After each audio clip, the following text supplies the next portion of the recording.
नमस्कार विद्यार्थी मित्रो, आपल्या सर्वांचं पुन्हा एकदा स्वागत आहे आपल्या या प्लॅटफॉर्ममध्ये। आपण PYQ सिरीज सुरू केलेली आहे, ज्यामध्ये गट ब या संबंधी जे काही 2013 पासून प्रश्नपत्रिका आहेत, त्यामध्ये जे काही अर्थशास्त्र संबंधी जे काही प्रश्न आहे बेसिक ते ॲडव्हान्स पर्यंतचे, त्या प्रश्नाची चर्चा करणं, त्यामागचा हेतू समजून घेणं, संकल्पना समजून घेणं आणि त्या संबंधी काही प्रॅक्टिस क्वेश्चन देखील चर्चा करणं हा हेतू आपल्या सिरीजचा आहे। त्यामध्ये आपण आजपासून गट क या ज्या परीक्षा आहेत त्याच्या देखील परीक्षामध्ये PYQ मध्ये 13 पासून तर 24 पर्यंत ज्या काही वेगवेगळ्या परीक्षा त्या गटामध्ये झालेल्या आहेत त्यांच्या देखील PYQचं क्वेश्चन्स जे आहेत त्या ठिकाणी आपण ॲड करतोय आणि ॲडिशन म्हणून विद्यार्थ्यांना त्याचा फायदा होईल म्हणून ब आणि क या दोन्ही गटामध्ये जे पेपर झालेले आहेत त्याचे देखील आपण या ठिकाणी समावेश केलेला आहे। आपण आजच्या सेशनला सुरुवात करूया। लक्षात घ्या, आपण जे नेचर आहे आपल्या चर्चेचे ते एकदा समजून घेऊया की त्यामध्ये आलेले प्रश्न, त्यानंतर त्या प्रश्नामध्ये विचारलेली मुख्य इकॉनॉमिक्सची जी कन्सेप्ट आहे ती समजून घेणं, त्यानंतर अगदी ब्रीफमध्ये पूर्ण तरी डिटेलमध्ये चर्चा करता येणार नाही, परंतु जितकं शक्य असेल ब्रीफमध्ये त्या प्रश्नाचं उत्तर देण्यासाठी जे काही ज्ञान आवश्यक आहे त्याची चर्चा करणं, ओके, जेणेकरून तुमची रिव्हिजन देखील होऊन जाईल आणि पुन्हा त्या प्रश्नाचं उत्तर देण्याचा प्रयत्न करणे, ओके। आणि त्यानंतर काही जी कन्सेप्ट आपण चर्चा केलेली आहे त्यावर आधारित अगदी साधे पण उत्तर देता येतील किंवा समजतील, जी कन्सेप्ट रिव्हिजनसाठी फायद्याचे असतील असे 4 ते 5 प्रश्न, कधी 8 प्रश्न आपण त्यावर चर्चा करणार आहोत, ओके। म्हणजे तुम्ही तुमच्या इंटरेस्टनुसार किंवा तुमच्या प्रायोरिटीनुसार हे जे काही दररोजची सिरीज असणार आहे ती तुम्ही बघू शकतात। म्हणजे काही फक्त PYQ बघू शकता सुरुवातीचं, काहींना कन्सेप्ट समजायची असेल तर ते बघू शकतात, काही प्रॅक्टिससाठी बघू शकतात आणि तिन्ही जर तुम्ही केलं तर अतिउत्तम, ओके। सुरुवात करूया। आणि असंही देखील होणार की कधी कधी एखाद्या PYQचा क्वेश्चन सुटून गेल्यामुळे नंतर देखील तो कव्हर केला जाईल। प्रायोरिटी आहे की जे काही प्रश्न परीक्षेमध्ये आलेले आहेत त्यावर चर्चा होणं, त्याची सिक्वेन्स मागे पुढे होऊ शकते, परंतु माझा प्रयत्न राहील की जितकं योग्य तुम्हाला देता येईल ते देणं, ओके। तर सुरुवात करूया। 2019 मध्ये, आता मी परीक्षा ब असेल का क गटाती असेल यावर उल्लेख करणार नाहीये, तर आपण फक्त म्हणूया की 2019 मध्ये हा प्रश्न विचारला गेला होता विद्यार्थी मित्र। त्यामध्ये बघा, जोड्या लावा म्हणजे ग कट या गटातील या परीक्षा असणार आहे। तर 2 गट दिलेले, गट अ आणि गट ब, त्यामध्ये आपल्याला व्यवसाय, ओके, म्हणजे ऑक्युपेशन आणि ऑक्युपेशनचा टाईप, प्रकार, असे 2 गट दिलेले आणि आपल्याला जोड्या लावायला सांगितलेलं आहे, ओके। त्यामध्ये बघा, आपल्याला जर माहिती असेल की इकॉनॉमिक ॲक्टिव्हिटीज, आर्थिक क्रिया आपण ज्याला म्हणतो, त्याचा जर अर्थ आपल्याला माहिती असेल आणि त्यांचे प्रकार की कोणत्या कोणत्या गटामध्ये विभागले जातात, तर आपल्याला याचं उत्तर देणं सोपं आहे। कदाचित तुम्ही अभ्यास जरी केला नसेल तरी देखील हा प्रश्न तुम्ही या ठिकाणी सोडवू शकतात। तर लक्षात घ्या, वकील, वाहतूक, पिठाची गिरणी आणि शिकार असे 4 व्यवसाय सांगितलेले, ते अर्थशास्त्राच्या कोणत्या व्यावसायिक गटामध्ये मोडतात यावर प्रश्न आहे। मग ते प्राथमिक स्वरूपाचे असू शकतात, द्वितीय, तृतीय किंवा चतुर्थ। म्हणजे यावरून आपल्याला असं लक्षात येतं की 4 व्यवसायाचे प्रकार अर्थशास्त्रामध्ये आहेत, त्याचे उदाहरणं आपल्याला माहिती पाहिजे, उदाहरणं इथे दिलेली आहे ते फक्त मॅच करायचे, ओके। याचं उत्तर आपण नंतर देणार आहोत। हा झाला पहिला प्रश्न या अनुषंगाने विचारलेला। त्यानंतर त्याच कॅटेगरीमध्ये अजून एक प्रश्न विचारला गेला होता 2017 मध्ये गट क या परीक्षेमध्येच। त्यामध्ये बघा, पुन्हा एकदा आर्थिक व्यवसाय म्हणजे फक्त बाजू बदललेली आहे, सॉरी, म्हणजे त्या ठिकाणी प्रत्यक्ष उदाहरण दिलं होतं दैनंदिन जीवनातील, यापैकी त्या उदाहरणांचा गट जो आहे तो या ठिकाणी दिलेला आहे। म्हणजे व्यवसायाचे प्रकार दिलेले, त्यामध्ये लघु उद्योग असेल, व्यापार असेल, बौद्धिक क्षमतेच्या सेवा आणि मासेमारी, ओके, असे 4 व्यवसाय दिलेले आणि पुन्हा एकदा विचारलेले की या जोड्या लावा ज्यामध्ये ते कोणकोणत्या आर्थिक क्रियाच्या गटामध्ये ते बसतात। मग प्राथमिक आहे किंवा द्वितीय किंवा तृतीय किंवा चतुर्थक, ओके। मग हे दोन्ही प्रश्न समजले, याचा अर्थ काय आता आपण समजून घेऊया। तर विद्यार्थी मित्र लक्ष द्या, या ठिकाणी या दोन्ही प्रश्नातल्या गट क परीक्षेतल्या मुख्य आर्थिक संकल्पना कोणती असेल, तर आपल्याला आता लक्षात आलं की सर, पहिली गोष्ट तर अर्थव्यवस्था म्हणजे काय हे आपल्याला माहिती असायला हवं, ओके, अर्थव्यवस्था। त्यानंतर अर्थव्यवस्थेमध्ये ज्या आर्थिक क्रिया, इकॉनॉमिक ॲक्टिव्हिटी आपण ज्याला म्हणतो, त्या इकॉनॉमिक ॲक्टिव्हिटी म्हणजे काय याचा अर्थ आपल्याला माहिती पाहिजे। त्यानंतर त्या आर्थिक क्रियाची विभागणी नेमकं कशी केली जाते, मग त्याचे जे प्रकार आहेत ते आपल्याला या ठिकाणी माहिती असणं आवश्यक आहे आणि त्याचे उदाहरण देखील या ठिकाणी चर्चा करणं अपेक्षित आहे. म्हणजे विद्यार्थी मित्र लक्षात घ्या, या 2 प्रश्नांमध्ये हे 3 मुद्दे आपल्याला मुख्य आर्थिक संकल्पना आहेत असं म्हणता येतं. त्यामध्ये अर्थव्यवस्था म्हणजे काय, आर्थिक क्रिया नेमकं काय आहेत ते समजून घेणं आणि विभागणी म्हणजे त्या आर्थिक क्रियांचे प्रकार आणि त्याची उदाहरणं दैनंदिन जीवनातली आपल्याला माहिती हवीत. तर इकॉनॉमिक्सच्या अनुषंगाने या 3 कन्सेप्ट या ठिकाणी आपल्याला माहिती पाहिजे. आता बेसिक, इंटरमिजिएट किंवा ॲडव्हान्स टॉपिक आहे का, तर माझ्या मते हा बेसिक टॉपिक होतो.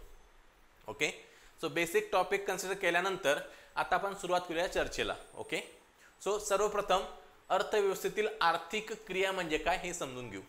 त्यामध्ये बघा, वस्तू आणि सेवांचे उत्पादन, वितरण आणि उपभोग यांचा समावेश होतो.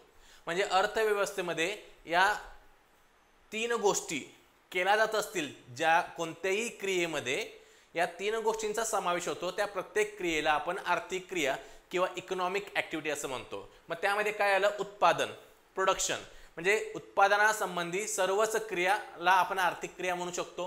वितरण, डिस्ट्रीब्युशन म्हणजेच काय, प्रोडक्शन केल्यानंतर ती वस्तू वेगवेगळ्या ठिकाणी पोहोचावी लागते कन्झम्पशनसाठी. मग ते जे डिस्ट्रीब्युशन चॅनल आहे त्यामध्ये येणाऱ्या सर्वच गोष्टी या ठिकाणी आपल्याला आर्थिक क्रिया किंवा इकॉनॉमिक ॲक्टिव्हिटी म्हणता येतात. त्यानंतर उपभोग, लक्षात घ्या, ग्राहक किंवा कन्झ्युमर उत्पादित झालेल्या वस्तूंचा उपभोग घेतो, कन्झम्पशन करतो. त्यामुळे उपभोगासंबंधी ज्या काही संकल्पना असतील किंवा ज्या काही क्रिया असतील, मग विकत घेणे असेल, खर्च करणे असेल, पैसा त्या ठिकाणी इन्व्हॉल्व असतो. ओके, सो उपभोगासंबंधीच्या देखील ज्या क्रिया आहेत त्या सर्वच क्रियांचा समावेश आपल्याला आर्थिक क्रिया म्हणून करता येतो. मग इन शॉर्टमध्ये असं म्हणता येतं की ज्या ठिकाणी उत्पादन, वितरण आणि उपभोग या 3ही गोष्टीपैकी कोणती एक गोष्ट किंवा सर्वच जर रिलेटेड असतील तर त्या ॲक्टिव्हिटीला आपण इकॉनॉमिक ॲक्टिव्हिटी असं म्हणू शकतो. त्याप्रमाणे इकॉनॉमिक ॲक्टिव्हिटी ओळखण्यासाठी अजून एक संदर्भ आहे, तो म्हणजे अशा ठिकाणी वस्तू किंवा सेवा किंवा पैशाची देवाणघेवाण केली जाते. मुळात मला जर सोपी एक लाइनर डेफिनेशन द्यायची असेल तर मी असं सांगू शकतो की अशी कोणतीही गोष्ट ज्या ठिकाणी पैशाची देवाणघेवाण केल्यानंतर ती क्रिया होते त्याला आपण आर्थिक क्रिया म्हणायला पाहिजे. ओके, उदाहरणार्थ साधारणतः आता लक्षात घ्या, मी जर घरी माझ्या मुलाला इकॉनॉमिक्स शिकवतोय पण त्याच्याकडनं पैसे घेत नाहीये, तर अर्थशास्त्राच्या भाषेमध्ये त्याचा समावेश आपण इकॉनॉमिक ॲक्टिव्हिटीमध्ये करत नाही. का, कारण त्या ठिकाणी पैशाचा समावेश नाहीये. परंतु तेच ॲक्टिव्हिटी मी जर बाहेर एखाद्या कॉलेजला किंवा एखाद्या कोचिंगमध्ये केली आणि मी जर पैसे घेतले तर ती ॲक्टिव्हिटी आता इकॉनॉमिक ॲक्टिव्हिटी झालेली आहे. म्हणजेच काय, वस्तू, सेवा आणि पैसा या 3 पैकी कोणती एक गोष्ट किंवा सर्वच गोष्टीची देवाणघेवाण जर झाली तर त्याला आपण आर्थिक क्रिया म्हणू शकतो अर्थव्यवस्थेतील. त्यानंतर ह्या ज्या आर्थिक क्रिया असतात, प्रत्येक देशामध्ये असं अपेक्षित असतं की आर्थिक क्रिया या भरपूर व्हाव्यात. ओके, का, कारण आर्थिक क्रिया जास्तीत जास्त संख्येने झाल्यात तर देशाला काय होते, आर्थिक वाढ होते देशाची आणि त्याच्या विकासास हातभार लागतो असं आपल्याला म्हणता येतं.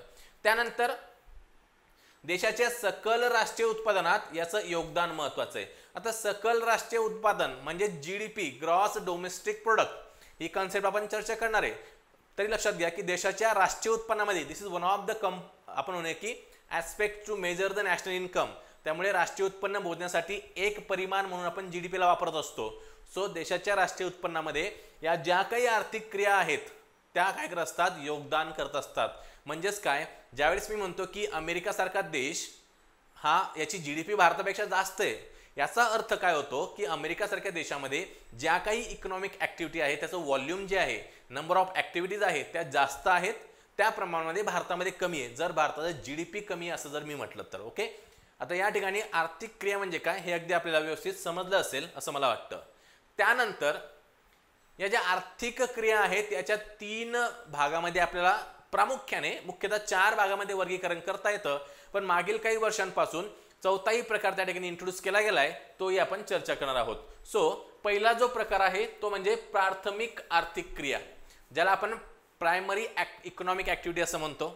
ओके, त्यामध्ये बघा प्रायमरी इकॉनॉमिक ॲक्टिव्हिटीमध्ये मित्र पर्यावरणातून नैसर्गिक संसाधने थेट उत्खनन, संकलन आणि उत्पादन यामध्ये समाविष्ट असतं. म्हणजेच काय, या क्षेत्रामध्ये येणाऱ्या ज्या काही क्रिया आहेत, आर्थिक क्रिया, त्या डायरेक्ट पर्यावरणावर अवलंबून असतात.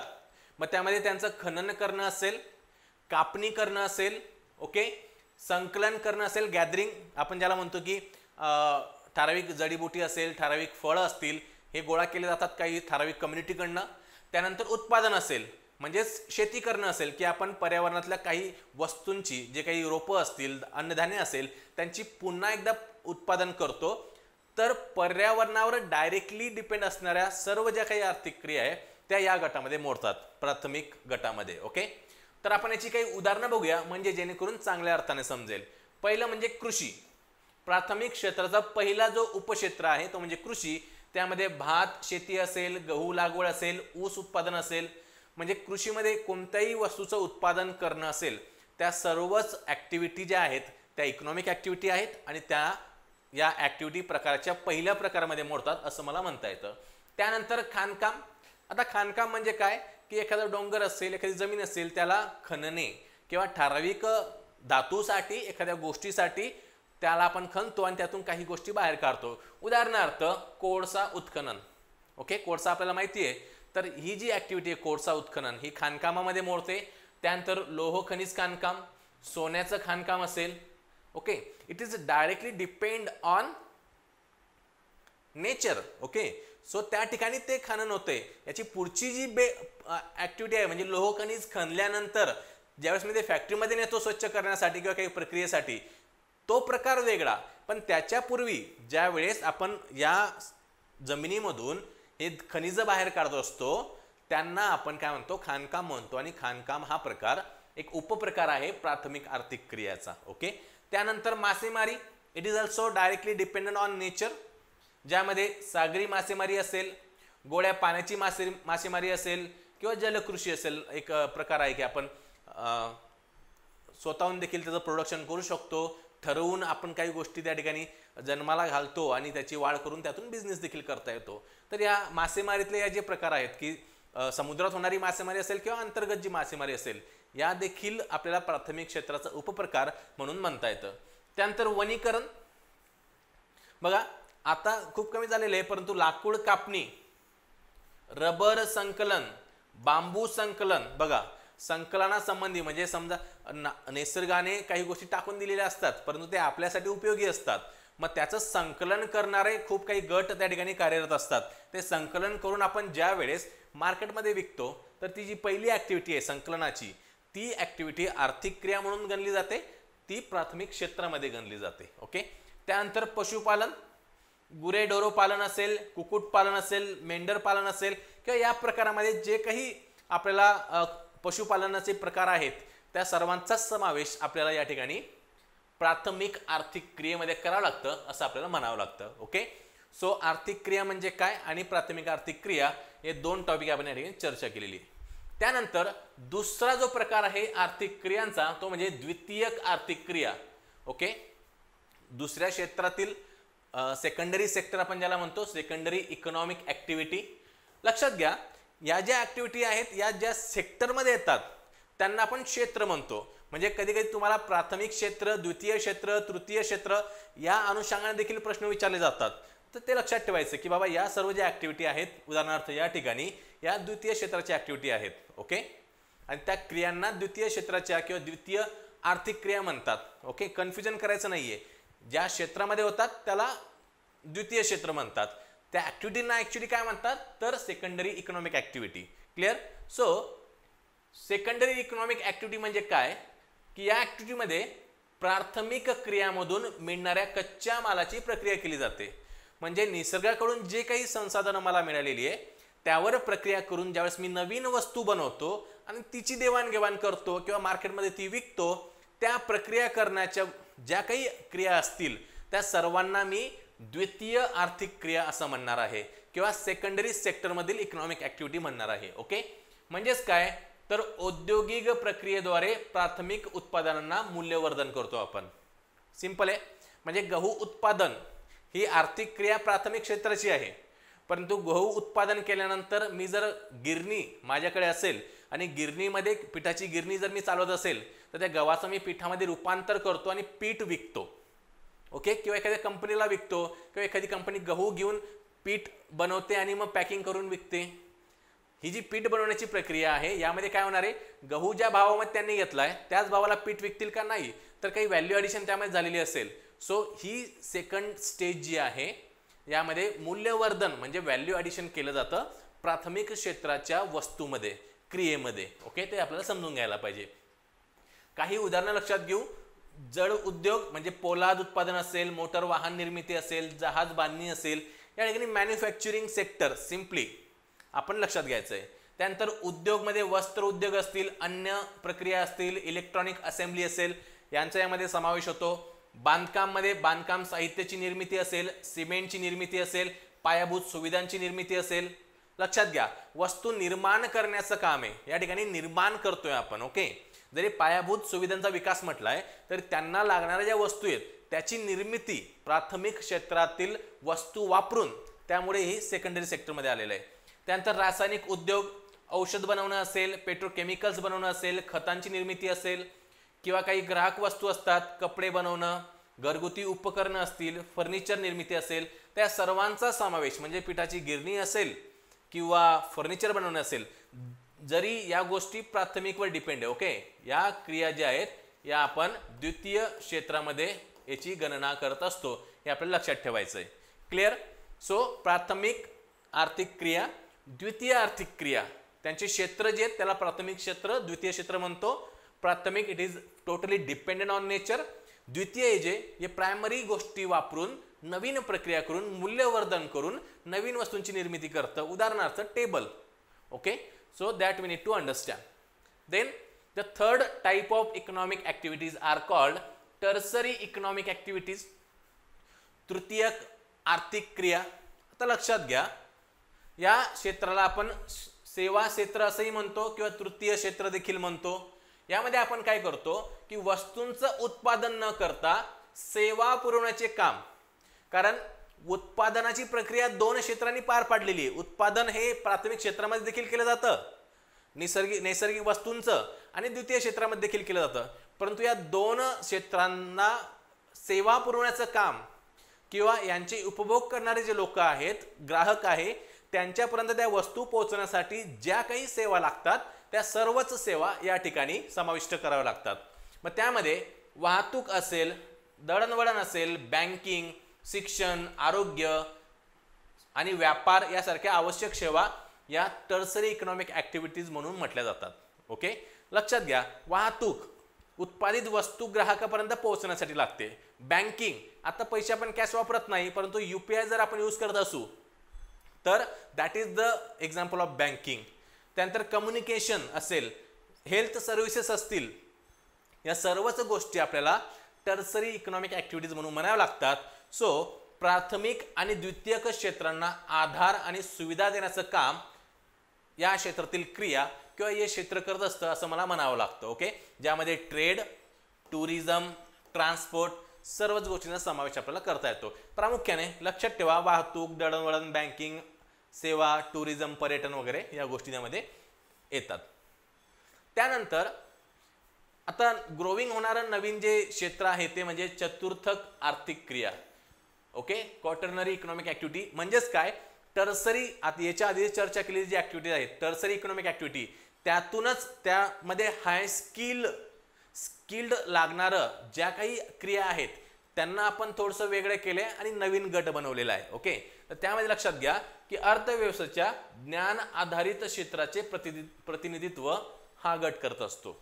म्हणजे अशी प्रत्येक आर्थिक क्रिया की ज्या ठिकाणी विशेष ज्ञानाची गरज पडते. ओके, सो बौद्धिक क्रिया, माहिती प्रक्रिया, संशोधन आणि विकास यावर या ठिकाणी लक्ष केंद्रित केलेलं असतं. म्हणजेच काय, आता रिसर्च अँड डेव्हलपमेंट या ठिकाणी विशेष ज्ञानाची गरज पडते, म्हणजे सायंटिस्ट असेल, ओके, किंवा इंटेलेक्च्युअल ऍक्टिव्हिटीज म्हणजे IT सेक्टरमध्ये काम करणारे लोक असतील. बघा, जर इन्फॉर्मेशन टेक्नॉलॉजीमध्ये काम करणारे लोक असतील किंवा लॉयर आपण ज्याला म्हणूया, डॉक्टर किंवा सायंटिस्ट म्हणूया, की असे काही प्रोफेशन ज्या ठिकाणी विशेष स्किल इंटेलेक्च्युअलचा वापर या ठिकाणी करावा लागणार आहे, त्यांना आपण टर्सरी सेक्टरमधून बाहेर काढून एक नवीन क्षेत्र म्हणून गणना करतो, that is quaternary economic activities. Okay, मग यामध्ये उच्च कुशल व्यावसायिक ओके त्यांचा समावेश होतो. या ठिकाणी भौतिक उत्पादनांना लक्ष दिलं जात नाही किंवा मूलभूत सेवांच्या ऐवजी माहिती, कल्पना आणि ज्ञानासह काम केलं जातं. ओके, जसं मी सांगितलं उदाहरणार्थ की हाय स्किल्ड नॉलेजची त्या ठिकाणी गरज पडते. मग यामध्ये संशोधन आणि विकास, IT जसं मी तुम्हाला सांगितलं, माहिती तंत्रज्ञान, शिक्षण आणि प्रशिक्षण म्हणजे टीचिंग आणि ट्रेनिंग हा देखील, एज्युकेशन अँड ट्रेनिंग हा देखील या क्षेत्राचा आपल्याला भाग आहे असं म्हणता येतं.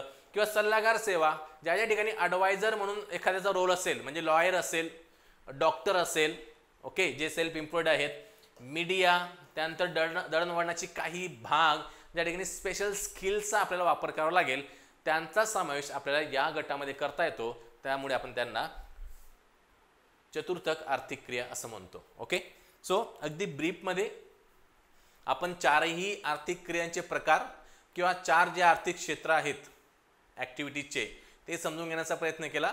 2 प्रश्न आपण चर्चा केली होती. आता आपण पुन्हा वळूया की त्या प्रश्नाची उत्तरं आपल्याला देता येतात का. ओके,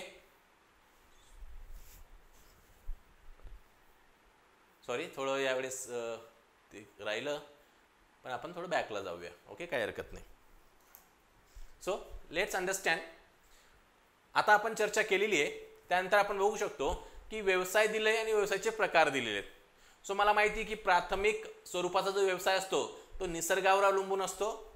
मग त्यामध्ये ज्या काही गोष्टी असतात त्या गोष्टींचा समावेश होतो. मग या ठिकाणी बघा, वकील, वाहतूक, पिठाची गिरणी किंवा शिकार. तर शिकार ही जी गोष्ट आहे ही निसर्गावर अवलंबून आहे, म्हणजे D=I, D1 या ठिकाणी 2 ऑप्शन आहे, आपण याला पेंडिंगला ठेवूया. त्यानंतर द्वितीयक स्वरूपाचा व्यवसाय, मॅन्युफॅक्चरिंग, मूल्यवर्धन केलं जातं.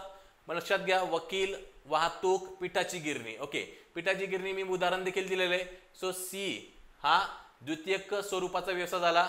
C2. सो या ठिकाणी याच्यावरूनच म्हणजे हे 2 ऑप्शन करेक्ट आलेले, या ठिकाणी 4 आहे, त्यामुळे ऑप्शन 3 करेक्ट होते. तर देखील बघा की वकील हा जो प्रकार आहे हा चतुर्थ स्वरूपाचा व्यवसाय करतो. विशेष ज्ञानाची त्या ठिकाणी गरज पडते, स्किल्ड लेबर आहे. वाहतूक हा प्राथमिक आणि द्वितीय क्षेत्राला जोडण्याचं काम करतोय. सो वाहतूक हा तृतीय स्वरूपाचा व्यवसाय आहे. म्हणजे यावरनं पर्याय क्रमांक 3 जोड्या लावण्यामध्ये आपल्याला बरोबर आहे असं म्हणता येतं.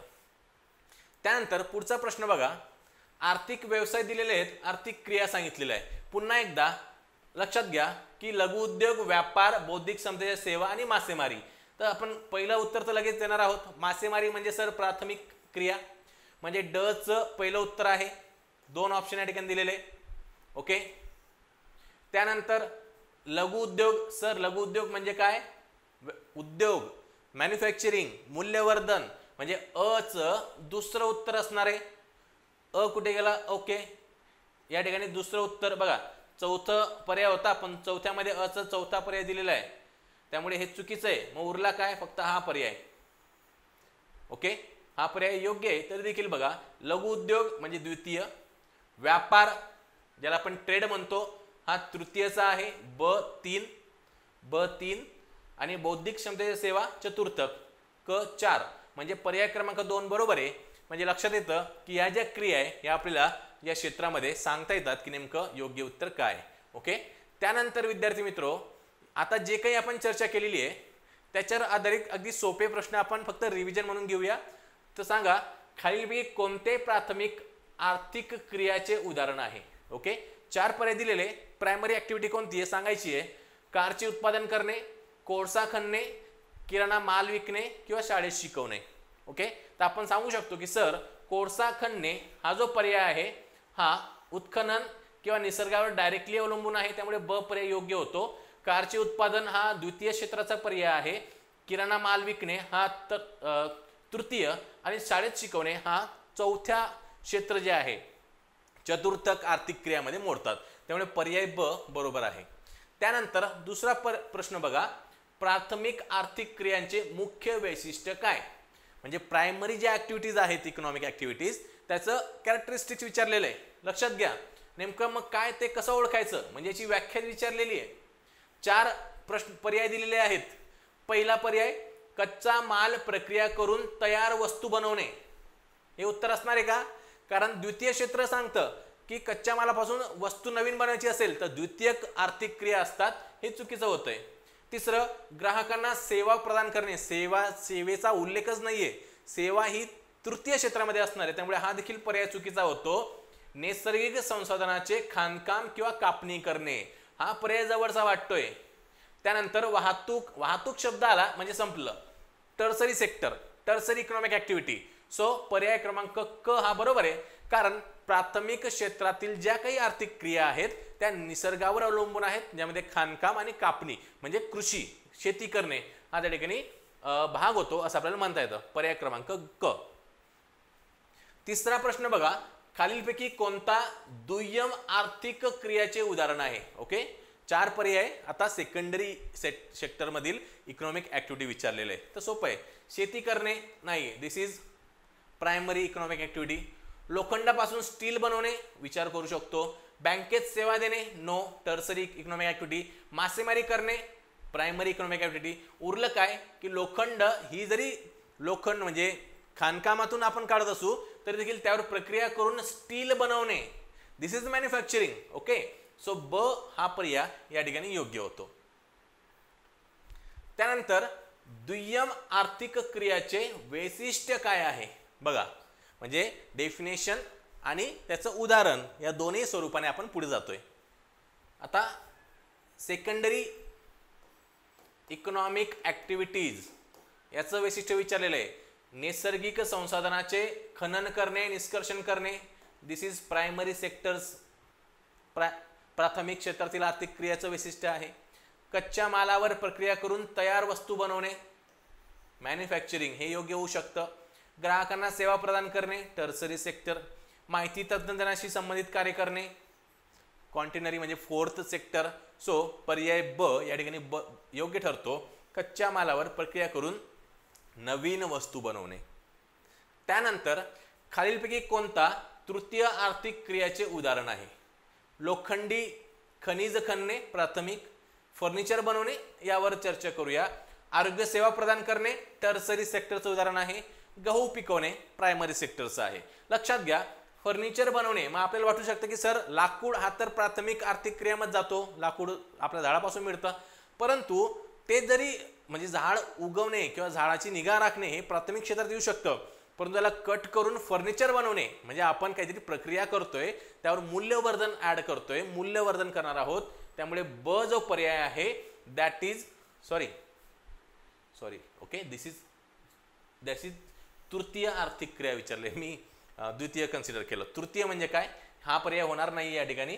फर्निचर बनवणे होणार नाहीये, कारण फर्निचर बनवणे हा द्वितीय क्षेत्रातला भाग आहे. सॉरी, त्यामुळे क जो आहे आरोग्य सेवा प्रदान करणे. ओके, मी त्या ठिकाणी कन्फ्यूज झालो. तृतीय आर्थिक क्रिया ज्या आहेत त्या प्राथमिक आणि द्वितीय क्षेत्राला कनेक्ट करतात, सेवा देण्याचं काम करतात, त्यामुळे पर्याय क जो आहे या ठिकाणी योग्य होणार आहे. ओके, त्यानंतर त्याच टर्सरी सेक्टरचं वैशिष्ट्य विचारलेलं आहे, तृतीय आर्थिक क्रियाचं वैशिष्ट्य. सो लक्षात घ्या, नैसर्गिक संसाधनांचे निष्कर्षण करणे नाही. कच्चा माल प्रक्रिया करून तयार वस्तू बनवणे हे द्वितीय क्षेत्राचं आहे, ते देखील नाही. व्यक्ती किंवा व्यवसायांना सेवा प्रदान करणे, लक्षात घ्या, जसं मी सांगितलं की एखादी वस्तू उत्पादित झाल्यानंतर ती व्यक्तींपर्यंत पोहोचवणे, एखाद्या बिझनेसपर्यंत पोहोचवणे, त्याचं दुवा म्हणून काम करण्याचं काम हे तृतीय क्षेत्र करतं. त्यामुळे सेवा प्रदान करणे, सेवा क्षेत्र, सेवा शब्द आला की तो पर्याय योग्य होतो. चौथा पर्याय काय म्हणतोय, सॉफ्टवेअर ऍप्लिकेशन विकसित करणे. सॉफ्टवेअर ऍप्लिकेशन विकसित करण्यासाठी विशेष ज्ञानाची गरज आहे, ते आपल्याला चतुर्थ क्षेत्रामध्ये तो टाकावं लागतं, त्यामुळे हा देखील पर्याय नाहीये. पर्याय क या ठिकाणी योग्य ठरतो. ओके, त्यानंतर चौथा प्रकारचं उदाहरण आहेत की चौथा जो प्रकार आहे चतुर्थ आर्थिक क्रिया, त्याचं उदाहरण सांगा. कारखान्यात कपडे बनवणे नाही, कारण हा प्रकार हा सेकंडरी सेक्टर एसएस लिहितो. वैज्ञानिक संशोधन करणे, रिसर्च अँड डेव्हलपमेंट, विशेष ज्ञानाची गरज आहे, त्यामुळे हे या ठिकाणी योग्य होऊ शकतं. म्हणजे काय, आपण त्याला फोर्थ सेक्टर म्हणूया, एफएस. रेस्टॉरंटमध्ये अन्न वाढणे नाही, सर्व्हिस सेक्टरमध्ये थर्ड सेक्टर. खाणकाम first sector. So this is first. Okay, so वैज्ञानिक संशोधन करणे ब पर्याय हा चतुर्थ क्षेत्राचं उदाहरण आपल्याला दाखवतोय. त्यानंतर त्याचं वैशिष्ट्य विचारलेले की चतुर्थ क्षेत्राचं वैशिष्ट्य काय सर, तर नैसर्गिक संसाधनांचे खाणकाम नाही, माहिती संशोधन आणि तंत्रज्ञान विकास संबंधित कार्य हो का, कारण विशेष ज्ञानाची त्या ठिकाणी गरज पडते. माहिती संशोधन आणि तंत्रज्ञान इन्फॉर्मेशन टेक्नॉलॉजी यामध्ये ज्या काही आर्थिक क्रिया आहे विशेष ज्ञानाची गरज लागते, त्यामुळे सर याचा हे जे उदाहरण आहे दुसरं हे ब पर्याय जो आहे तो वैशिष्ट्य असणार आहे चतुर्थ आर्थिक क्रियाचं. ग्राहकांना थेट सेवा प्रदान करणे हा देखील पर्याय नाहीये. कच्चा माल प्रक्रिया करून तयार करणे, वस्तू बनवणे सेकंडरी आहे इकॉनॉमिक ऍक्टिव्हिटी, तर तोही पर्याय त्या ठिकाणी होत नाही. तर अशा प्रकारे आपण आर्थिक क्रिया, त्याचे प्रकार, त्याची उदाहरणं आणि जी काही PYQ आहे ती सोडवलेली आहेत आणि प्रॅक्टिस प्रश्न देखील. आता लक्षात येईल की आपण काय केलेलं आहे, प्रॅक्टिस क्वेश्चन ही अगदी सोपी होती, परंतु हेतू एवढाच होता की तुम्हाला नेमकं ती कन्सेप्ट वारंवार डोक्यामध्ये फिट व्हावी यासाठी त्या पद्धतीचे त्या पद्धतीचे प्रॅक्टिस क्वेश्चन या ठिकाणी आपण मांडलेले आहेत. ओके, आशा करतो आजचं सेशन समजलं असेल. या ठिकाणी थांबूया, भेटूया नेक्स्ट सेशनमध्ये. थँक्यू.